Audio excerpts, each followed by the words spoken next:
What's up guys, my name is Liam, and in today's video we're going to be taking a look at a brand new glass pad called the Singularity. And this is in fact one of the most impressive glass pads that I've ever tested. One of the main reasons being the fact that this is coming in at only $39. So could this possibly be the perfect budget gaming glass pad for you?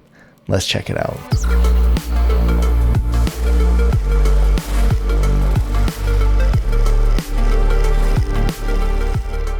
And before we get started today, I did want to let you know this was sent out to me. However, everything you're going to be hearing in this video is going to be my own words and my own opinions. The dimensions of this are coming in at 490 millimeters in width by 420 millimeters in height, and it is sitting at 3 millimeters in thickness. And I was really impressed to see that for the price point that this does come in at, it does have a full rubber backing from edge to edge. I would say that this rubber is more on the stiffer end, but as I planted this on my desk the entire time that I have been using it, I have not noticed any issues with it moving around on me. The edges also look like they were done very well here. It does have nice rounded edges. Even the corners do come rounded as well. The surface on this, it does feel pretty smooth to the touch. There is a very minimal amount of texture, but you can't really notice it there a whole lot. And the entire time that I have been gaming on this, I have been using it without a sleeve. So this does have a skin-friendly surface. And when it does come to the performance of this pad, most of my testing has been done using these dot skates. These are the Silver Fox skates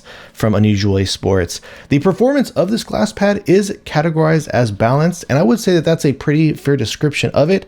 I do, however, feel like it is a little bit on the faster end of the balanced spectrum. So if you never have used a glass pad before and you're used to sticking to something like a cloth pad, this is absolutely going to be on the faster end. However, I don't feel like the transition of this is going to be too brutal for you, considering the fact that it does have a pretty decent sense of stopping power. Now, the static friction on this is very low. It is really easy to make your micro corrections, but when you do put some additional weight onto the mouse or push into it, it does give you a somewhat decent sense of control and even stopping power. And the dynamic glide is what does make this feel a little bit quicker. I do feel like the dynamic on this has been a little bit on the faster end. So I'll go ahead and jump into some comparisons here just to show you an idea. I was comparing it to the Beast, one of the fastest glass pads that I've ever tested, and the Beast is very clearly a faster version than the dynamic glide. But when it comes to comparing it to something like the Glassworks Kazemi, I would say that the Kazemi does have a bit more of a smoother feeling of a surface. Again, where this one, there just feels like there's just a little bit more texture. And in all honesty, this is categorized, the Kazemi, as a balanced glass pad.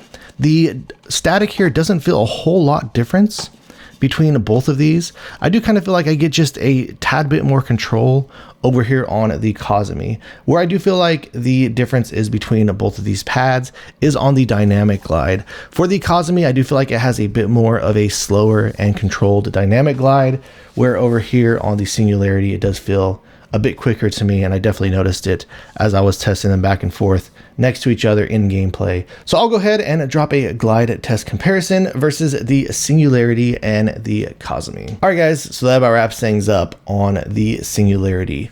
And truthfully, the build of this, with just the edges, the corners, the fact it comes with a full rubber base, the performance on the surface is fantastic. There's really nothing that's standing out to me about this pad that's hindering it or making it so where you can really tell that it is a budget style of a glass pad.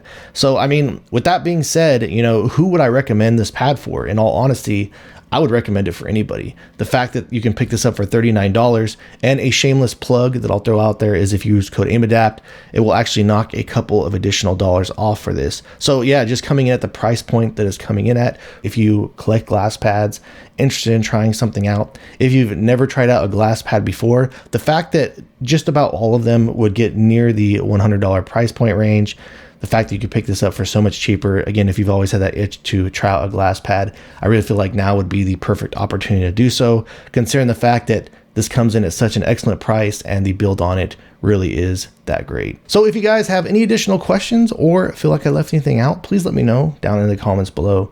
If you have enjoyed watching this video and are interested in seeing more videos like this in the future, please drop this video a like and subscribe to my channel. And thank you guys so much for watching. I look forward to seeing you in the next one.